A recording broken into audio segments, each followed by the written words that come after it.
ઓહો, કેટલી કુંતીઓ. મેં હમણાં એક પુસ્તક એમને ભેટ આપ્યું ટાંઝાનિયામાં 17 દિવસ. મારે 17 દિવસ ટાંઝાનિયામાં રહેવાનું થયું અને મેં ત્યાં જોયું કે અહીંયા તો કેટલી કુંવારી માતાઓ છે, પણ કોઈ કુંતી નથી, કોઈકને કલંક લાગતો નથી. એના મા બાપ હોંશે હોંશે એ છોકરાને સ્વીકાર કરે છે, ભણાવે છે, ઉછેરે છે, મોટું કરે છે. કોઈને મરી જવાનું નથી, કોઈને કલંક નથી લાગતો. આ મુદ્દો યાદ રાખજો. જેમ જેમ તમે વધુ પડતી ભારવાળી સંસ્કૃતિ રચો છો ને એમ એમ કલંકના કારણો વધી જાય છે. જે કુદરતના ખોળે ચાલનારી સંસ્કૃતિ છે એને બહુ ઓછા કલંક લાગે છે. તમને ખબર હોય કે ન હોય, જોમો કેન્યાટા થયા, કેન્યાના રાષ્ટ્રપતિ, એમની દીકરી હતી, એ કુંવારી માતા હતી.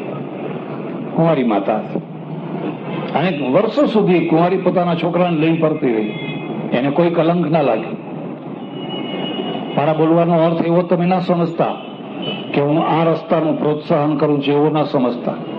પણ હું એ કહેવા માંગુ છું કે કદાચ કુંતીને તો કઈ ના નડ્યું, એને તો પેટીમાં છોકરાને મૂકી દીધું, પણ એના પરિણામ તો પેલા નિર્દોષ કર્ણને જિંદગી ભર ભોગવવા પડ્યા.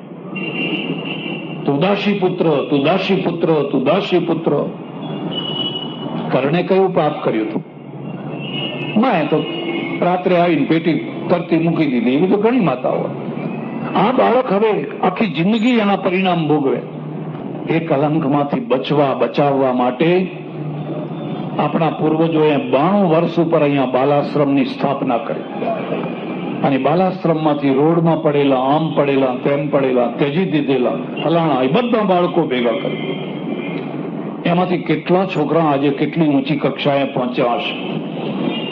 તમે કદાચ નામ સાંભળ્યું હશે, મફતલાલ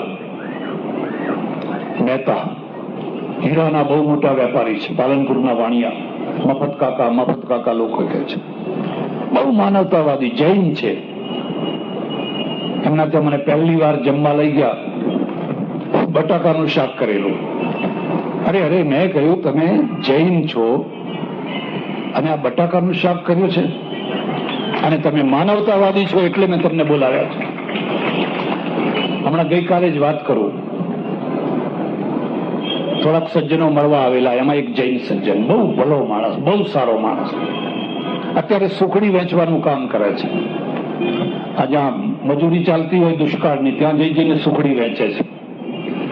મેં કહું, અમારે આશ્રમમાં છાશ કેન્દ્ર ચાલે છે, પણ હમણાં એક ડુંગળીનું સદાવ્રત મારે શરૂ કરવું છે. તે હસવા માંડ્યા. મને કે ડુંગળીનું સદાવ્રત કોઈ સાધુએ આજ સુધી તો કર્યું નથી. મેં કહ્યું, ન કર્યું હોય એવો સાધુ હું છું. આટલું 1.5-2 લીટર છાશ લઈ જાય ને 2-4 ડુંગળી લઈ જાય, એનું બપોર નીકળી જાય. એ ગરીબ માણસની બપોર નીકળી જાય. અને કે બહુ સારો આઈડિયા છે. મેં કીધું તમે કરો. મેં કે કરું તો ખરો, પણ આને આગળ રાખીને કરું, મારાથી આગળ ના થવાય, ને તો મને લોકો મારો જીવ લઈ જાય એમ કે. મેં કહ્યું એને આગળ રાખો, પટેલને આગળ રાખો. કેવા નિયમો લઈને આપણે બેઠા છીએ, કેવા આના કારણે પેલા વિધર્મીઓ ફાવી જાય છે. અને તમે જેવા આ કઠોર નિયમો રાખશો, પેલાને વધારે ફાવટ જડી જશે. એટલે બાલાશ્રમની રચના જરૂરી હતી. અમારે નડિયાદમાં પણ આ પ્રકારની એક સંસ્થા છે, અને બીજે પણ આ પ્રકારની સંસ્થા થઈ હશે. તમે કદી વિચાર કર્યો કે તમે લીલા લહેર કરો છો? તમારા બાળકને જન્મતા પહેલા ગોળીઓ મળે છે, મચ્છરદાની મળે છે, દૂધ મળે છે, રમકડા મળે છે. એક સજ્જનના ત્યાં જવાનું થયેલું, તો પેલા સીડી નીચેની જે ખાલી જગ્યા, એમાં બધું ચિક્કાર ભરેલું. મેં કહું, આ શું છે? મારા છોકરાના રમકડા છે, બધા પેલા આમ ચાવીથી ચાલનારા. અરે કીધું, આટલા બધા રમકડા? મને કે સ્વામીજી, આ તો હજુ આ તો જૂના છે, હજુ ખરા તો પેલા રૂમમાં મૂક્યા છે. કેટલો ખર્ચો કર્યો રમકડા પાછળ? મને કે કહું, મેં કહું 17 લાખ રૂપિયા છોકરાના રમકડામાં. 17 લાખ રૂપિયા. બરાબર છે, ભલે ભગવાને તમને આપ્યા, તમે તમારું છોકરું રમે એનો કોઈ વાંધો નથી, પણ તમે પેલું અનાથ બાળક, પેલું નિરાશ્રિત બાળક, એના માટે એક ચૂસણિયાની વ્યવસ્થા કરી. એ 10 પૈસાનું ચૂસણિયું મળતું હોય, 17 લાખનું નહીં. એ 10 પૈસાના ચૂસણિયા માટે તમે કદી વ્યવસ્થા કરી કે ના? તો એ તો કદી યાદ જ નથી આવતું. તમારા છોકરા માટે તમે કાજુ, કિસમિસ, ફલાણું ફલાણું ઢગલો કરો, પણ આ નિરાશ્રિત જે બાળકો છે એના માટે વર્ષમાં એકવાર 2 ચોકલેટ આપવાની તમને બુદ્ધિ સૂજે છે? તો તમે ધાર્મિક છો જ નહીં. તમારા ટીલા ટપકા કોડીના છે. તમે આંટા મારો મંદિરોના, એ આંટા જ છે, એમાં એકે આંટો ઉતરવાનો નથી. કારણ કે માનવતાનો દીવો જ હજુ પ્રગટ્યો નથી. માનવતાનો દીવો પ્રગટે એ જ ખરી ધાર્મિકતા છે. અને એ ધાર્મિકતા કરુણામાંથી આવે. મહાવીર કરુણાના ભંડાર છે, બુદ્ધ કરુણાના ભંડાર છે, જીસસ કરુણાના ભંડાર છે. પણ જીસસની કરુણા એમના પરંપરામાં ઉતરી આવી, ક્રિયાત્મક આવી, અને આપણે ક્રિયાત્મક જોઈએ એવું લાવી ન શક્યા. અને ન લાવી શક્યા એના પ્રાયશ્ચિત રૂપે થોડા મોડા પડ્યા, ઘણા મોડા પડ્યા. અને ઘણા મોડા પડવાનો પરિણામ પણ આપણે ભોગવી રહ્યા છે.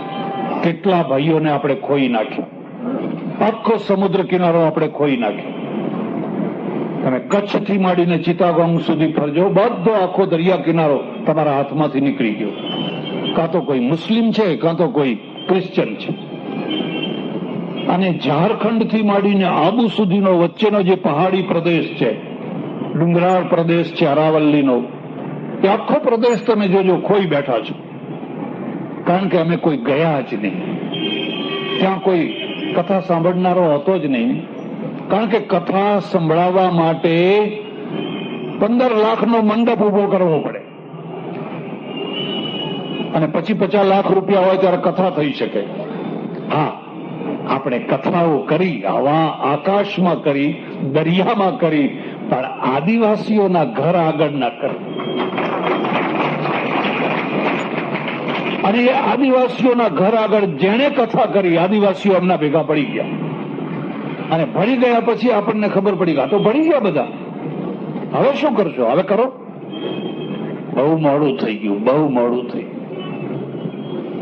આ બાલાશ્રમ માત્ર બાલાશ્રમ નથી, પણ ધર્મનો ધોરી માર્ગ બતાવનારો એક ફ્લેગ છે, એક સિગ્નલ છે. અહીંથી ધર્મનો ધોરી માર્ગ નીકળે છે. મંદિર ભલે રહ્યું, મંદિરમાંથી નીકળવો જોઈએ, પણ ખરો ધોરી માર્ગ અહીંથી નીકળે છે. એટલે સજ્જનો, આ બાલાશ્રમ અને બાલાશ્રમમાં દાન આપનાર દાતાઓ મારી બાજુમાં બેઠા છે, જસાણી પરિવાર અને બીજા બધા પરિવારો. એ પરિવારોને હું ધન્યવાદ નથી આપતો, વંદન કરું છું, એમને હું નમસ્કાર કરું છું. તમારા પૈસા ધન્ય થઈ ગયા. તમે કેટલા લોકોની આંગળી પકડી, જેને આંગળી પકડાવનાર બાપ નતો એની તમે આંગળી પકડી, જેને ખોળો આપનાર માં નથી એને તમે ખોળો આપ્યો. ખોળા વિનાનું બાળક ખોળાવાળું થયું, આંગળી વિનાનું બાળક આંગળી પકડનારું થયું. આશ્રય વિનાના બાળકને એટલું સરસ રહેવાનું મળ્યું. અને આજે મેં આ સ્કૂલ જોઈ, એના આર્કિટેક્ટને જેટલા ધન્યવાદ આપીએ એટલા થોડા. મોટા ભાગે આપણે ત્યાં સ્કૂલો થતી હોય છે, એક લાંબી આમ પેલી રો હાઉસ બનાવ્યું હોય એવા લાંબી લાંબી. ત્યારે આમાં એક ડિઝાઇન છે, એક વ્યવસ્થા છે. મોકળાશ જ મોકળાશ, મોકળાશ જ મોકળાશ. મોટા મોટા હોલો, મોટા મોટા ફલાણું, મોટું મોટું ફલાણું. અને મને લાગ્યું કે ઓહો, અહીંયા અમેરિકા આવી ગયું. આપણા મગજમાં હવે ધીરે ધીરે અમેરિકા આવવા માંડ્યું છે. આર્કિટેક્ટને જેટલા ધન્યવાદ આપીએ એટલા થોડા. હું પરમેશ્વરને પ્રાર્થના કરું કે આ પ્રેરણા મળે આપણને ધર્મની, સાચા ધર્મની, માનવ ધર્મની, અને આપણે માનવ ધર્મ તરફ વધુ ને વધુ આગળ વધીએ અને આપણા પોતાના પ્રશ્નો છે એને ઉકેલીએ. જે નિરાશ્રિત છે, જે અનાથ છે, એના નાથ બનીએ, એનો આધાર બનીએ, એને ટેકો આપનારા બનીએ. એકને ટેકો આપો તોય ધન્ય ધન્ય થઈ ગયા. એ ટ્રસ્ટીઓ જે છે, મેં એમને જોયા, વાતો કરી, અનુભવ્યા, અને લોકોએ પાછળથી કહ્યું મને કે આ બધા ભગવાન જેવા માણસો છે. અને ભગવાન જેવા માણસો હોય તો જ આ સંસ્થાઓ ચાલી શકે. જો એ ભગવાન જેવા ના હોય તો આ સંસ્થાઓ તો કઈ ને કઈ થઈ જાય. એ ટ્રસ્ટીઓને, એ સંચાલકોને પણ ખૂબ ખૂબ ધન્યવાદ. પરમેશ્વર સૌનું ભલું કરે, સૌનું મંગળ કરે, સૌનું કલ્યાણ કરે. આભાર, ધન્યવાદ. હરિઓમ તત્સત.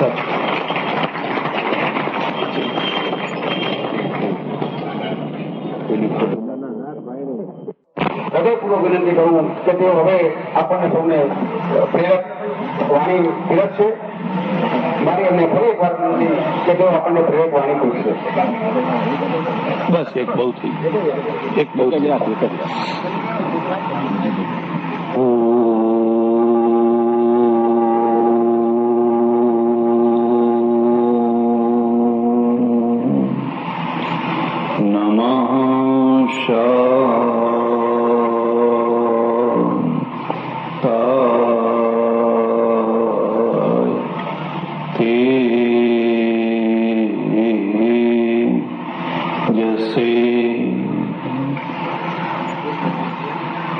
આજની સભાના પ્રમુખ સ્થાને બિરાજેલા ભાઈ શ્રી મણિભાઈ ઘંટી, અતિથિ વિશેષ તરીકે પધારેલા ભાઈ શ્રી ભોળાભાઈ પટેલ,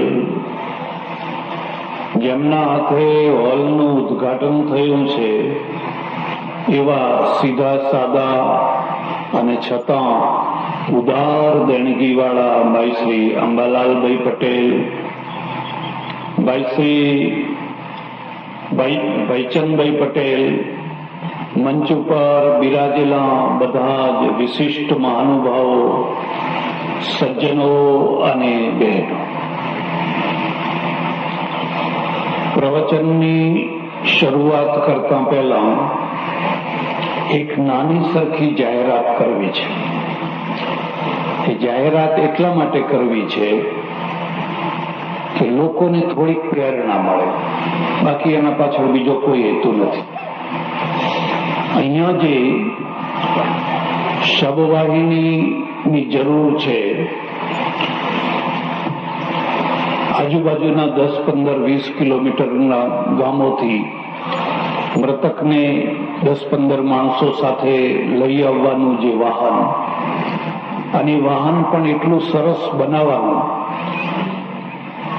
કે એક પ્રકારથી એમ લાગે કે આ કોઈ રથ નીકળ્યો છે. એની ડિઝાઇન એવી બનાવવાની. મેં 2-4 ભાઈઓને પૂછ્યું, કોઈએ કહ્યું કે 3 લાખમાં થાય, કોઈએ કહ્યું કે 4 લાખમાં થાય, કોઈએ કહ્યું કે 5 લાખમાં થાય. ગૌતમભાઈએ કહ્યું કે 6.5 લાખમાં થાય. તો એ 6.5 લાખ રૂપિયા અમારી સંસ્થા તરફથી આ સંસ્થાને ગુરુ પૂનમ પછી આપવામાં આવશે, ભગવાનની દયાથી.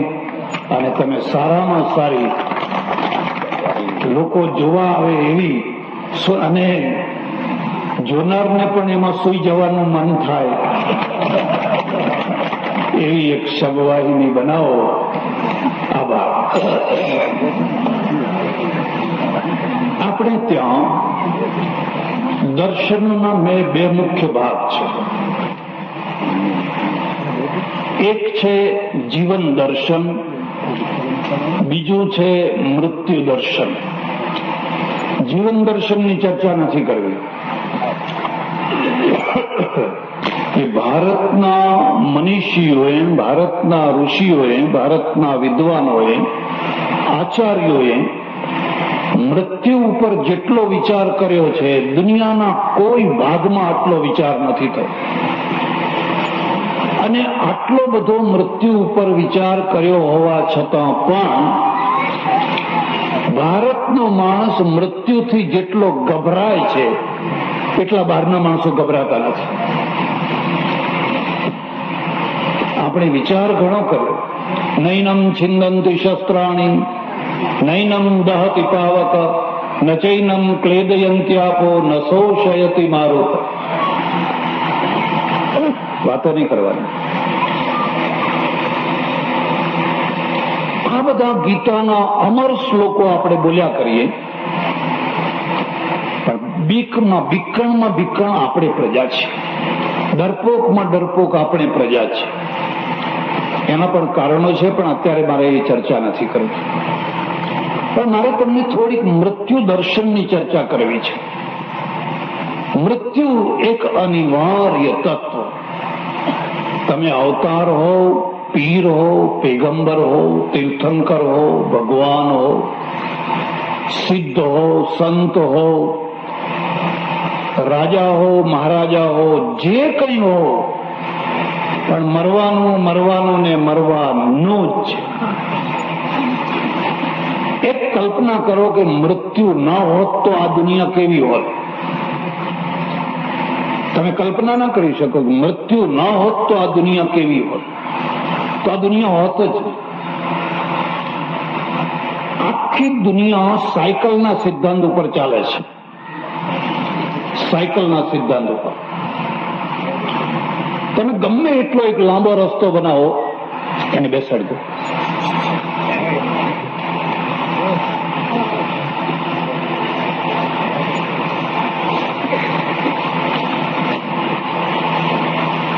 તમે ગમે એટલો એક લાંબો રસ્તો બનાવો અને ગમે એટલી ધીમી ગતિથી ચાલો, પણ એક ને એક દિવસે રસ્તાનો એન્ડ આવવાનો જ છે, સમાપ્તિ થવાની જ છે. પણ તમે એક નાનું કુંડાળું બનાવો. આજે ઓલિમ્પિકની રમતો થતી હોય, કુંડાળામાં લોકો દોડતા હોય. અરે એથી નાનું કુંડાળું બનાવો, પણ તમે ચાલવા માંડો, કદી એન્ડ આવવાનો? કારણ કે સાયકલ છે. સાયકલમાં કદી એન્ડ ના આવે, ગોળાકારમાં કદી એન્ડ ના આવે. પ્રત્યેક બિંદુ શરૂઆત છે અને પ્રત્યેક બિંદુ સમાપ્તિ છે. ખરેખર ક્યાંય શરૂઆત નથી અને ખરેખર ક્યાંય સમાપ્તિ નથી. તમે ફર્યા જ કરો. પેલી કીડીને તમે જુઓ, એક લાકડી ઉપર ચાલતી જઈને છેડે જઈને અટકી જાય ને વળી પાછી આવે, છેડો ખલાસ. પણ એ કીડીને એક ગોળ ચક્કર ઉપર મૂકી દો, ગોળ વર્તુળ ઉપર, એ ફર્યા જ કરશે. કોઈ જગ્યાએ અટકવાનું ક્યાંય છે? આખો સંસાર સાયકલના સિદ્ધાંત ઉપર ચાલે છે. અને એટલે ગીતાએ કહ્યું, જાતસ્ય હિ ધ્રુવોર મૃત્યુ ધ્રુવમ જન્મ મૃતસ્ય ચ તસ્માદ અપરિહાર્યેર્થે નત્વમ શોચિતુમર્હસી. અર્જુન, જે જન્મ્યો છે એનું મૃત્યુ નક્કી છે. જાતસ્ય હિ ધ્રુવો મૃત્યુ ધ્રુવમ જન્મ મૃતસ્ય ચ. જે સમાપ્તિ છે, એની પાછળની કોઈને કોઈ રીતે ઉત્પત્તિ છે. આ એક સાયકલ છે, એક વર્તુળ છે. માટે તું શોક ન કર. મૃત્યુ અનિવાર્ય છે અને એ મંગળ છે, એ જરૂરી છે. પણ જો એ જરૂરી છે તો એ મૃત્યુનું દર્શન શું છે? હું તમને થોડાક મહાપુરુષોના ઉદાહરણ આપીશ. બુદ્ધનું મૃત્યુ કેવી રીતે થયું? બુદ્ધે છેલ્લું ભોજન ચુંગ નામના લુહારના ત્યાં કર્યું. ચુંગ નામનો લુહાર, પંચાલ. અને હમણાં કાલે જ કોઈએ વાત કરી કે વિસનગરમાં એક પંચાલ સજ્જને ફોટોગ્રાફ કરી આપી. શું નામ હતું? હીરાચંદ. તિજોરી વાળા કરી તો આપ્યું. પછી ગામના પાછા કેટલાક લોકો ઊંચી મૂછ વાળા હોય ને, કે અમે પંચાલનું પાણી નહીં પીએ. ખરી વાત ને? અમે પંચાલનું પાણી નહીં પીએ. હવે સામે પાછો એવો જ એક મર્દ માણસ હતો, સાંકળચંદ પટેલ. એને કહ્યું ના પીવું હોય તો ઘેર જાઓ. તમે જયારે નાની મોટી ખુરશી ઉપર બેસો તો કદી નમાલા થઈ ના બેસશો. ખુરશી તો મર્દાનગી બતાવવાની જરૂર છે. એમાં હલકટપણું પણ બતાવી શકાય છે, એમાં મર્દાનગી એ બતાવી શકાય છે, લુચ્ચાઈ એ બતાવી શકાય છે અને ખાનદાની એ બતાવી શકાય છે. એક કલેક્ટર ખુરશી ઉપર બેસીને એની ખાનદાની બતાવે છે. એક કલેક્ટર હલકાઈ બતાવે છે, કામ જ નથી કરતો, કોઈનું કામ થવા જ નથી દેતો. તમે ધારો તો મર્દાનગી બતાવી શકો છો. સાંકળચંદ પટેલે કહ્યું જાઓ, ના પીવું હોય તો ના પીશો. હવે ક્યાં જાય? હું વાલમમાં ઘણા વર્ષો પહેલા રહેતો, ઉતરું આશ્રમમાં, જે આવે એ જમવાનું લખી જાય નોટબુક ઉપર, અને મારો નિયમ કે જે લખે એના ત્યાં જવાનું, પહેલો એ વહેલો, પછી એમાં ચેકાચેક ના થાય. બધા પટેલો આવે સાંજે, એ નોટબુક પડી હોય, જુએ, એક નામ ચેકી નાખ્યું. મેં કહ્યું બતાવો, કેમ તમે નામ કેમ ચેક્યું? મને કે ના જવાય, લવાર છે. એમ લવાર છે. એમનું નામ પાર્વતીબેન, પાલીબેન. મેં કહ્યું ના, હું જઈશ, ચેકશો નહીં, હું જઈશ. સાધુની મરદાનગી હોય છે અને સાધુનું નમાલાપણું હોય છે કે ભક્તો રાજી રહે એમ કરવાનું, ભક્તોને ખોટું લાગે એવું કશું કરવાનું. હું જઈશ. મને કે ટીકા થશે. આ તો 35 વર્ષ ઉપરની વાત કરું છું, આજે તો ઘણો જમાનો બદલાઈ ગયો. અરે મેં કહ્યું અમે ક્યાં વેવાઈ થવા આવ્યા હતા, ટીકા થઈને મારી દીકરી પાછી આવવાની હતી. તમારું ગામા પડ્યું, અમારે બીજા ઘણા ગામ છે. હવે બાવા થયા ને હજુ ટીકાથી ડરવાનું? તમે ડરો તો બરાબર છે. અને હું ગયો, એટલી સ્વચ્છતા, એટલી ચોખ્ખાઈ, એટલી બધી પવિત્રતા, એટલું તો મેં પટેલોના ઘરમાં નહીં જોયેલું. પણ આપણા મગજમાં કેટલાક પહેલેથી ભૂત ભરાવી દીધા છે, અને કેટલાક લોકો એ ભૂત ભરાવાનું નામ ધર્મ પ્રચાર સમજે છે, અને કેટલાક લોકો ભૂત કાઢવાનું કામ કરે છે. આ ભૂત કાઢવાનું ઓછા કરે છે અને ભૂત ભરાવવાનું વધારે કરે છે. એક બીજી વાત હું તમને કહું, જિંદગીમાં કદી પણ ઊંચી મૂછ રાખીને ફરવું નહીં. તો કે સારું છે કે હવે બધા મૂછો સારું છે, પણ તમે આખી જિંદગી આમ નામ વોર ચડાવે ને પાછલી જિંદગીમાં એ મૂછ નીચી થઈ જાય તો કેટલી ખરાબ દેખાય. એના કરતા વાણિયા મૂછ પહેલેથી જ નીચે રાખો. તમને ખબર નહીં હોય વાણિયા મૂછ નીચે કેમ કહેવત પડી, એ ખબર નહીં હોય. એક ગામ અને રાજપૂતોનું, દરબારોનું ગામ, અને ગામની એક મથાવટી હોય. દરેક પાટીદારના ગામની જુદી મથાવટી, બ્રાહ્મણોનું હોય તો એની મથાવટી જુદી હોય, રાજપૂતોનું હોય તો એની જુદી હોય. હવે એમાં એક વાણિયો દુકાન કરવા આવી ગયો, નવો આવેલો, અને મારવાડથી આવેલો એટલે મૂછ રાખે આમ ઊંચી. બજારમાંથી નીકળ્યો, ચોરા ઉપર 2-4 દરબારો બેઠેલા. એને કહ્યું એ કયો છે કે? તો કેમ આ મૂછ કેમ ઊંચી રાખી છે? તો કે કેમ બાપુ, કે ઊંચી ના રાખું? રાખવી હોય તો કિંમત ચૂકવવી પડશે. તો કે શું કિંમત ચૂકવવાની? લડાઈ કરવી પડશે કે આવી જા. તો કે ઉભા રહો, હું જરા ઘેર પૂછીને આવું. એમ તે વાણિયો હતો, એના ઘેર ગયો. અડધા કલાકમાં આવ્યો ને તલવાર લઈને આવ્યો, અને તલવાર તો બધી લોહી લુહાણ થઈ ગયેલી, બધી લોહી ટપકે બધું. એટલે કે આ શું કરી આવ્યો? ઘરવાળાને બધાને મારીને આવ્યો, એમ બૈરા છોકરાને. કારણ કે આ લડાઈમાં જો હું મરી જાઉં તો એ બિચારા એની દશા શું થાય? એટલે પહેલેથી જ બધાને ઝાટકા કરીને આવી ગયો. એમ તો કે ઉભા રહે, હું એ ઘેર જઈ આવું. એમ એટલે પેલા ઘેર ગયા ને એ તલવાર લટકતી ટપકતી લઈને આવ્યા. એટલે કે ચાલ તો તૈયાર થઈ જા. કે બાપુ તમે શું કર્યું? કે મેં તારી માફક બધાના હરખા કરી નાખ્યા. તો કે લો મૂછ નીચી. એમ તમે જીત્યા. એમ તો કે ભાઈ પેલા આવું કરવું હતું ને? કે ના મેં કોઈને માર્યા નથી, હું તો ખાલી લોહી આવું દેખાવ કરીને આવ્યો. પેલાને વેતરી નાખ્યા. બુદ્ધિ યસ્ય બલમ તસ્ય નિર્બુદ્ધેસ્તુ કુતો બલમ. ત્યારથી કહેવત પડી ગઈ કે વાણિયા મૂછ પણ નીચી કરતા પહેલા શું કરી નાખ્યું? કદી જિંદગીમાં એટલો અહંકારી દેખાવ ન કરશો કે જે જિંદગીભર પાર ન પડી શકે. પાછળથી જો તમારે નીચી મૂછ કરવાનું આ તો એ સારું દેખાય. એટલે માપમાં, મધ્યમમાં ચાલવાનું. બુદ્ધ છે એ ભૂત કાઢવા માટે આવેલા, ભૂતો નાખવા માટે. ચુંગ નામના લુહારના ત્યાં ભોજન કર્યું. હવે ચુંગે પેલા કડાયું, જે લોખંડનું કડાયું ને, એમાં કાટ રહી ગયેલો. એટલે આપણે ત્યાં એક બીજી પદ્ધતિ યાદ રાખવા જેવી છે. આપણા પૂર્વજો કાંસાના વાસણમાં ખાતા. હું હજુ આજ સવારે તાંહડામાં ખાઈને આવ્યો છું. મારા આશ્રમમાં આજે પણ હું પોતે કાંસામાં ખાઉં છું. આજે રબારીઓ તમે જુઓ તો રબારીઓ આજે પણ તાંસળામાં ખાય છે.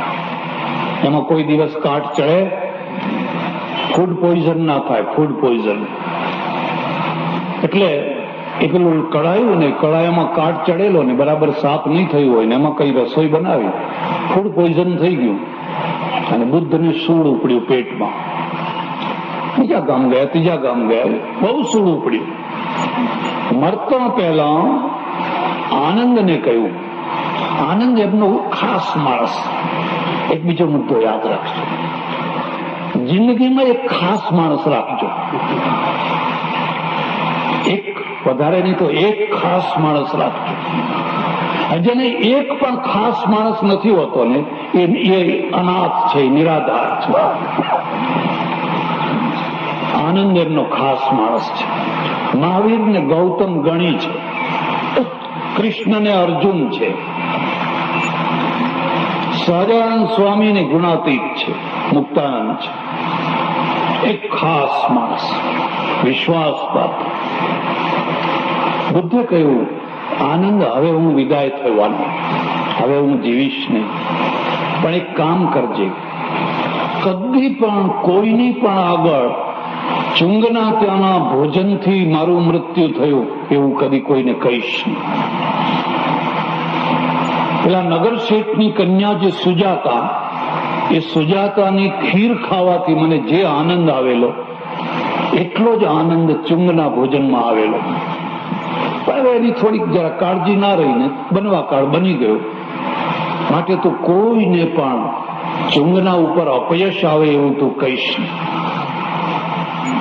માણસ છે એનું અંતઃકરણ શુદ્ધ થયું છે એની કેટલીક ખાતરીઓ હોય છે. શરીરની શુદ્ધિ જરૂરી છે, પણ થોડી વારમાં જુઓ તો પરસેવો વળે, નાકમાં કાનમાં લીટ ફરતું. પાછું હતું એનું એ. અમારામાંથી ઘણા લોકો દિવસમાં 3 વાર ના, પણ તોય શરીર એટલે શરીર.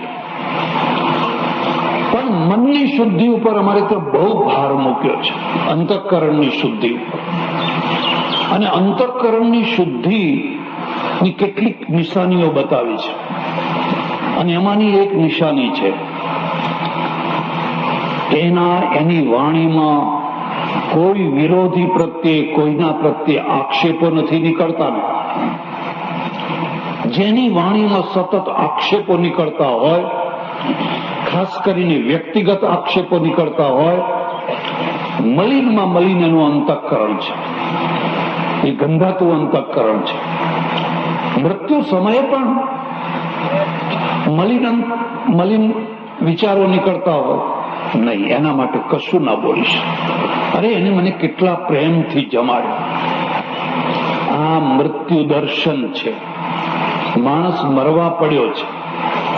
હવે મરતી વખતે એનું હૃદય કેટલું શુદ્ધ છે તમને કોઈને ખબર હોય કે ન હોય. જુનાગઢનો રા નવઘણ મરવા પડ્યો, એનો જીવ ના નીકળે. એનો દીકરો રા ખેંગાર એની પાસે ઉભેલો, બાપુ તમારી શું ઈચ્છા છે, તમારી શું ઈચ્છા છે, તમારી શું ઈચ્છા છે? એને કહ્યું, મારી 3 ઈચ્છાઓ છે, મારી 3 ઈચ્છાઓ છે. તું જો એ પૂરી કરવાની પ્રતિજ્ઞા કરે તો મારો જીવ નીકળે. કે જરૂર કરીશ. બોલો.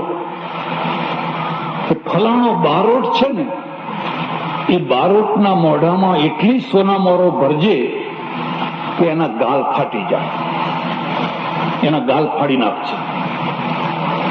હમણાં અંબાલાલ ભાઈએ એક બહુ સરસ વાત કહી કે આપણે પાટીદારો કોઈનું હારું ના બોલીએ, પણ એમને અધૂરી વાત કહી, કારણ કે હારું બોલવા માટે આપણે બારોટો રાખેલા.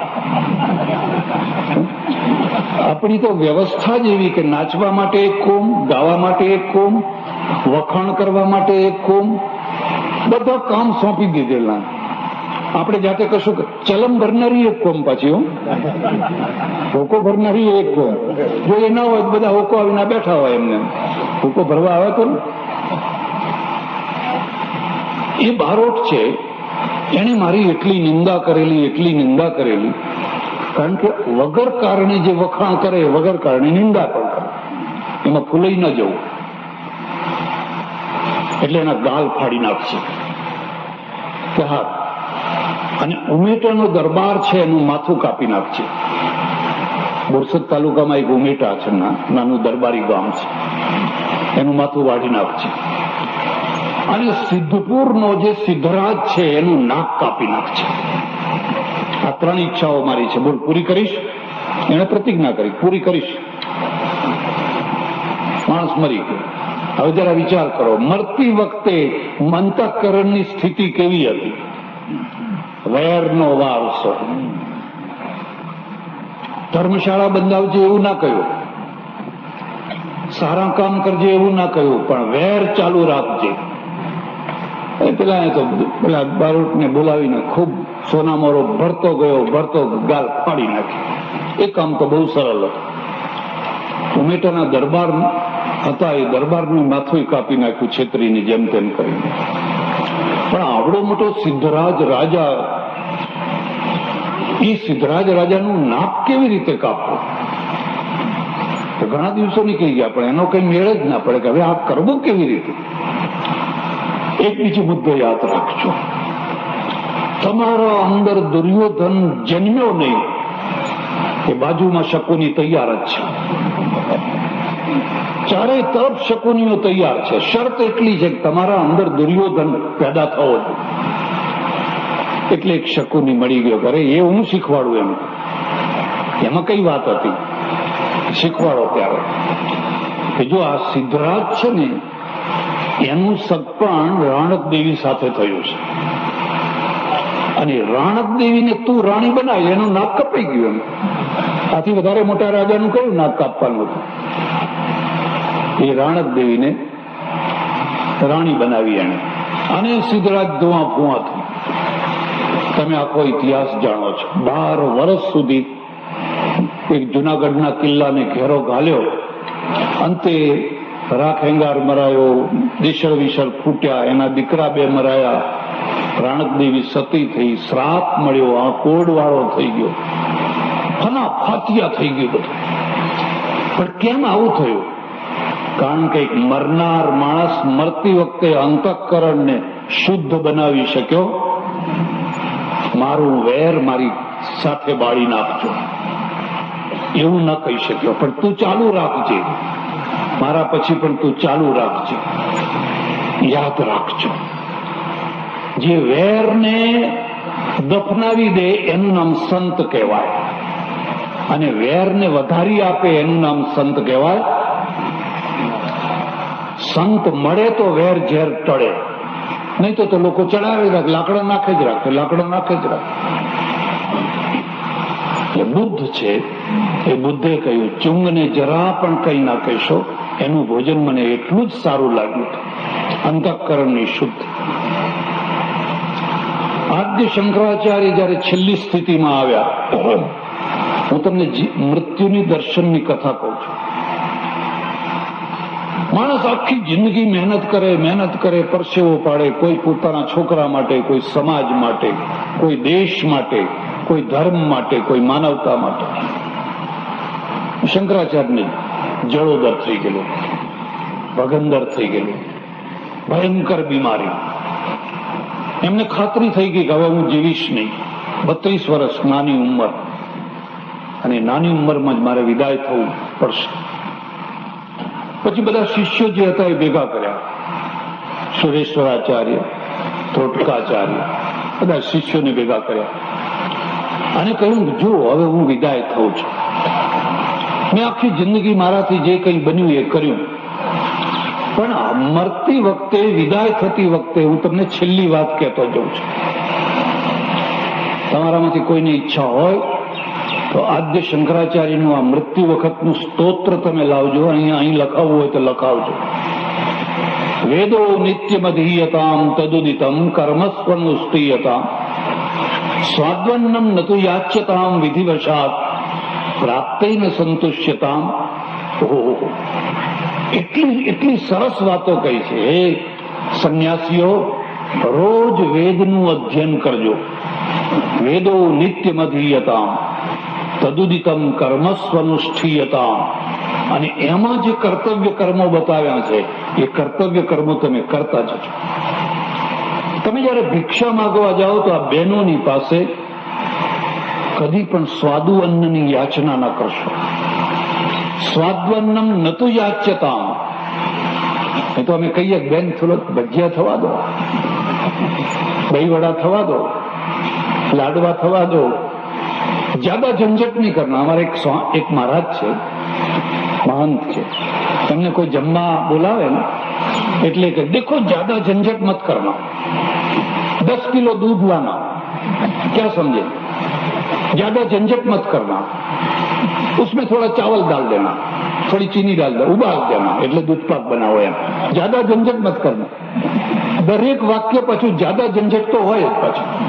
अच्छा ऐसा करना 2 किलो की पूड़ी बना देना और थोड़ी पकौड़ी. देखो ज्यादा झंझट में अरे આપણે આજ કેટલી ઝંઝટ કરાવી છે. અને ડગલે ને પગલે કહે છે જ્યાદા ઝંઝટ મત કરના. સ્વાદ્વન્નમ નતુ યાચ્યતામ વિધિવશાત પ્રાપ્તેન સંતુષ્યતામ. વિધિવશાત જે કંઈ તમને પ્રાપ્ત થાય એનાથી સંતોષ કરજો. એ અમૃત ભિક્ષા છે, એ અન્ન નથી, એ અમૃત છે. શંકરાચાર્ય ઉત્સર્ગ કર્યો. તમે મહાપુરુષોના જીવન જોજો. ચૈતન્ય મહાપ્રભુ બંગાળમાં થયા અને એમનો છેલ્લો દિવસ આવ્યો. બધાનો છેલ્લો દિવસ આવ્યો. શિષ્યો બધા ભેગા થઈ ગયા. કંઈક કહો, કંઈક કહો, કંઈક કહો, કંઈક કહો. ગ્રસ્તોમાં ભેગા થઈ જાય અને ગ્રસ્તોમાં કંઈક કહો એટલે દાટેલું હોય બતાવો એમ. કંઈક કહો એટલે બીજું કઈ નહીં હો. આમ કાન આગળ લઈ જાય. કંઈક બાપા બોલો. ક્યાં પેલા તો દાટતા ને, તો બધું બતાવો બતાવો બતાવો એમ. અમને છેલ્લો કંઈક ઉપદેશ આપો. હું તમને ભલામણ કરું છું, ચૈતન્ય મહાપ્રભુનું સ્તોત્ર પણ અહીંયા લખાવજો. શંકરાચાર્યનું સ્તોત્ર અને ચૈતન્ય મહાપ્રભુનું સ્તોત્ર.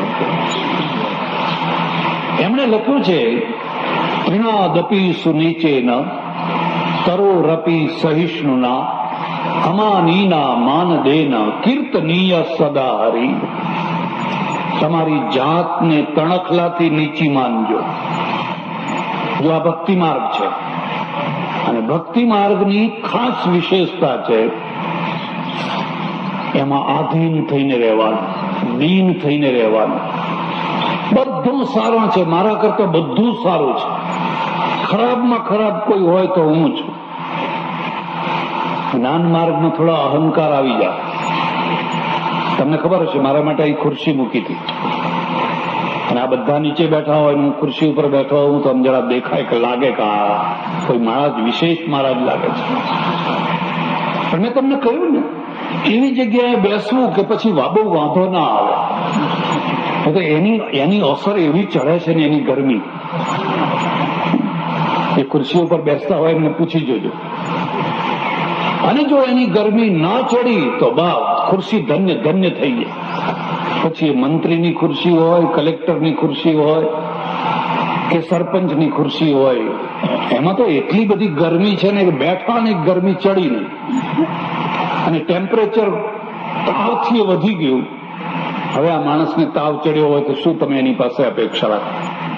પેલા કંડક્ટરને ગરમી ચડી હોય ને, ફાટ દઈને 2 ઘંટા જવા દો, ઉભી નથી રાખી. અરે ડોશી છે, લઈ લે બિચારી. આ એક છોકરું તેડેલી બેન છે, ક્યાં જશે આ ગરમીમાં? લઈ લે એને. શા માટે આવું કરે? નહીં, પણ ગાડી ખાલી છે. એ જ માણસ જયારે નોકરી માટે ફાંફા મારતો હોય ત્યારે એનું મોઢું તમે જોયું છે? અત્યારે ગરમી ઉતરી ગયેલી હતી અને હવે એને ગરમી ચડી છે. સંતોનું કામ શું છે? આ વગર જોતી ગરમીને બચાવવાનું. અને વગર જોતી ગરમીથી જો તમે બચ્યા તો તમે જ્યાં બેસો ત્યાં ખુરશીને ધન્ય કરી નાખો, ગાદીને ધન્ય કરી નાખો, ધન્ય ધન્ય કરી નાખો અને મૃત્યુને ધન્ય કરી નાખો. સાંકળચંદ પટેલને મેં ઘણી વાર જોયેલા ને ઘણી વાર અનુભવેલા. કોઈ ગરમી નહીં, આમ કડક માણસ, આમ સિદ્ધાંતવાદી, લગભગ 75% નાસ્તિક, 25% થોડા આસ્તિક ખરા, બાકી 75%. અને મારે નાસ્તિકો ઉપર વધારે લેણું. પણ માણસ એટલો સિદ્ધાંતવાદી ને એટલો પરગજુ માણસ, એટલે ત્રણાદપી સુનિચેના, તમે તણખલાથી પોતાની જાતને હલકી માનો છો. કોનો અહંકાર કરો છો? હું બ્રાહ્મણ છું, હું રૂપાળો છું, હું જુવાન છું. ધન જોબન કા ગર્વ ન કીજે, જૂઠા ઇનકા મોલ રહે તો હે પિયા મિલેંગે. કાલે આવું શરીર થઈ જશે, દુર્ગંધ મારતું શરીર થઈ જશે. અહીં મળદા આવતા હોય ને જુઓ તમે, એની સ્ત્રી એને અડવા તૈયાર નહીં થાય, એટલું ફૂલી ગયેલું હશે. તરોરપી સહિષ્ણુના, એક વૃક્ષ છે એને પથરો મારો તો એ આંબો આપે, કેરી આપે.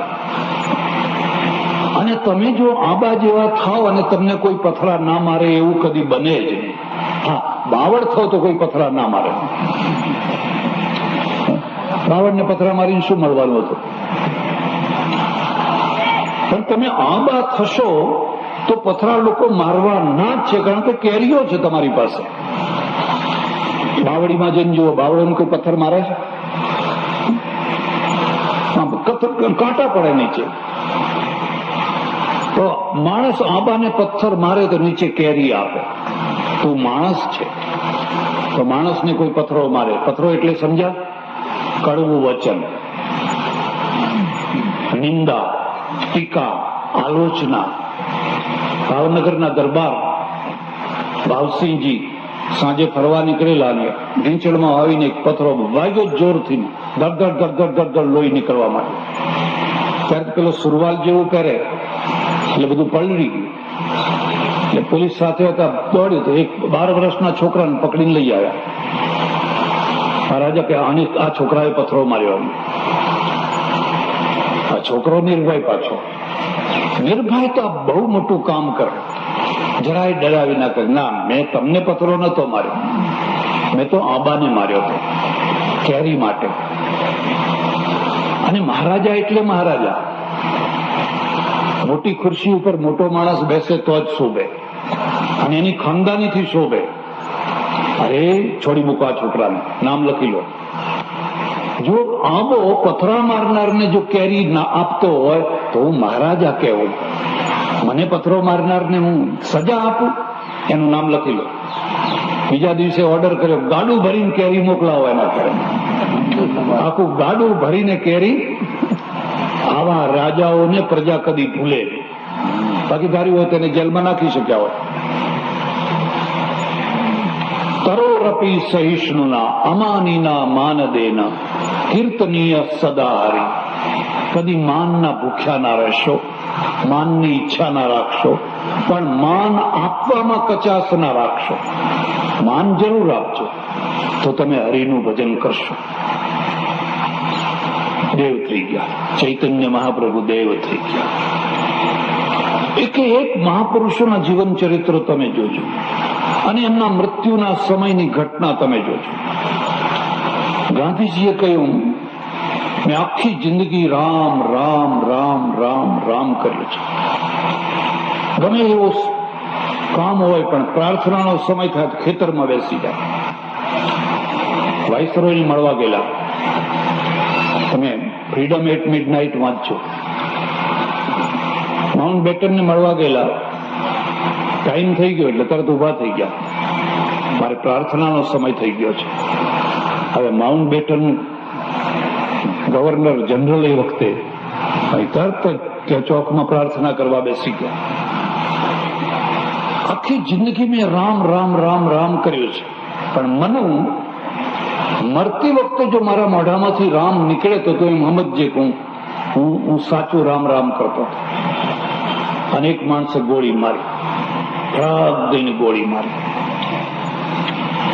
મારી, હે રામ કરીને. ગળી પડ્યા, જીવન ધન્ય થઈ ગયું. કૃષ્ણનું મૃત્યુ જોજો. કૃષ્ણનું, રામનું મૃત્યુ છે કેવી રીતે થયું બહુ આવતું નથી. ના આવે તો સમજવાનું મૃત્યુ થાય જ, કોઈ મૃત્યુ વિનાનો ના હોય. પણ કૃષ્ણનું મૃત્યુ બહુ કરુણ થયેલું. જાહો જલાલી પછીની જે પડતી છે ને બહુ દુઃખદાયી છે. તમે પાનનો ગલ્લો ચલાવતા હો અને કરિયાણાની દુકાન કરીને મરી જાવ તો હસતા હસતા આનંદથી મરો, વાહ મેં કેટલી પ્રગતિ કરી. પણ તમે અબજો રૂપિયાની ફેક્ટરીઓ ચલાવતા હો ને પછી તમારે જો કરિયાણાની દુકાન કરવાનું થાય તો આઘાત લાગી લાગીને માણસ મરી જાય. કૃષ્ણને જે મરતી વખતે જે વેદના થઈ પોતાના કુટુંબની થી, પોતાના પરિવારની થી, આ બધાને યાદ રાખજો. પાછલી જિંદગીમાં સૌથી વધુમાં વધુ સુખી કરે તમારા સંતાનો અને સૌથી વધુમાં વધુ દુખી કરે તમારા સંતાનો. જો અનુકૂળ સંતાનો આવી ગયા તો લીલા લહેર, બસ પછી તો સ્વર્ગ અહીંયા જ છે. પણ જો એ સંતાનો પ્રતિકૂળ આવ્યા તો મોત બગાડી નાખે. એ માણસનું મોત બગાડે, એની પાછલી જિંદગી બગાડી નાખે. કૃષ્ણનું યાદ થયેલું, એવા દારૂડિયા થયા, એવા દારૂડિયા થયા, એવા દારૂડિયા થયા. યાદવો દારૂ ઢીંચ્યા જ કરે, ઢીંચ્યા જ કરે, ઢીંચ્યા જ કરે. એટલે બીજો મુદ્દો યાદ રાખજો. તમે અબજોપતિ થાઓ તો પણ તમારા છોકરાઓને મહેનત કરાવજો, મહેનત કરાવજો. જો એ મહેનત નહીં કરે ને ભરપૂર પૈસા મળશે તો બગડી જશે. ગોંડલના મહારાજા ભગવતસિંહજી, એમને 3 કે 4 છોકરા, 4 છોકરાની નોકરી કરવાની, સ્ટેટની નોકરી, સ્ટેટની નોકરી. એકને પોલીસ ખાતાના વડાના હાથ નીચે રાખવાનો, ઉપર નહીં મૂકવાનો, વડો બહારનો એના હાથ નીચે. એકને રેલવે વિભાગમાં, એકને બાંધકામ પીડબ્લ્યુડીમાં આસિસ્ટન્ટમાં મૂકવાના. એટલે ખડા 500 રૂપિયા પગાર, 500 રૂપિયા. ભગવતસિંહ 2000 પગાર લે, છોકરાઓને 500. અને નિયમ એવો કે બધા ટેબલ ઉપર એક સાથે જમે, કોઈ વહેલું નહીં, કોઈ મોડું નહીં. હું પછી જમીશ, હું પછી ખાઈશ નહીં, એક સાથે ટેબલમાં બધાને જમવા.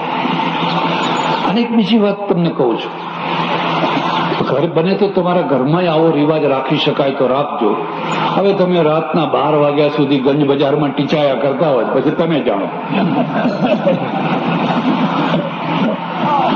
પણ બને તો આવો રિવાજ રાખજો. અને જ્યારે તમે એક સાથે જમવા બેસો તો દિવેલ પીધેલા મોઢા લઈને નહીં બેસવાના. ડાચા ઉતરી ગયા હોય ને મોઢા ચડી ગયા હોય, એને લાઇટ ટોકિંગ કરવાનું, લાઇટ ટોકિંગ. નાના છોકરા સાથે ગમત કરવાની, ભલાણા સાથે, આમ સાથે.